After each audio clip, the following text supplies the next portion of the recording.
খেতে কার কার ভালো লাগে কমেন্টস করে জানাবেন তো। সো হ্যালো এভরিওয়ান, আসসালামু আলাইকুম, সবাই কেমন আছেন? তো আজ নিয়ে আসলাম চিকেন মোমো। তো আলহামদুলিল্লাহ আমি খুব ভালোই চিকেন মোমো সেল করছি।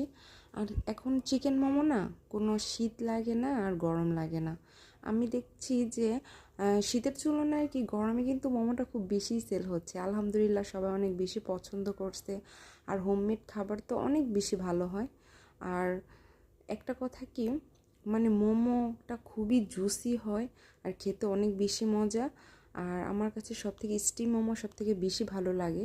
আর স্টিম মোমোর সাথে কিন্তু চিলি অয়েল কিন্তু অনেক বেশি ভালো যায়। ঝাল ঝাল চিলি অয়েলের সাথে কিন্তু খুবই বেশি ভালো লাগে, তাই না? আর এই তো আমার মোমো কিন্তু তৈরি। তো এখন স্টিম করার পালা। তো এই তো আমি স্টিম করার জন্য কুকারে বসিয়ে দিলাম। এখন আমার মোমোগুলো খুব সুন্দর স্টিম হবে। আর স্টিম হতে হতে আমরা বাকি কথাগুলো বলি। তো আসলে কি, মোমোটা এখন ছোট বড় সবাই, বাচ্চারাও অনেক বেশি পছন্দ করে। কারণ খেতে অনেক সফট হয়, ভিতরে অনেকটা জুসি হয়, তো খেতে অনেক বেশি মজা লাগে। আর এই মোমোগুলো না, মানে কি আর বলবো, খুব বেশি ভালো। আর এই তো আমার স্টিম করা কিন্তু হয়ে গেছে, দেখেন লুকটা মাশাআল্লাহ কতটা সুন্দর হয়েছে।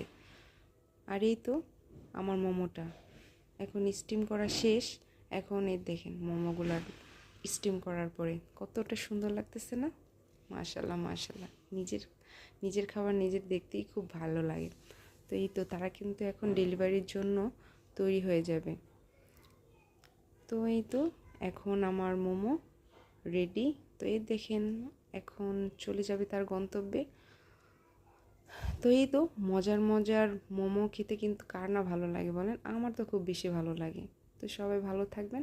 আল্লাহ হাফিজ।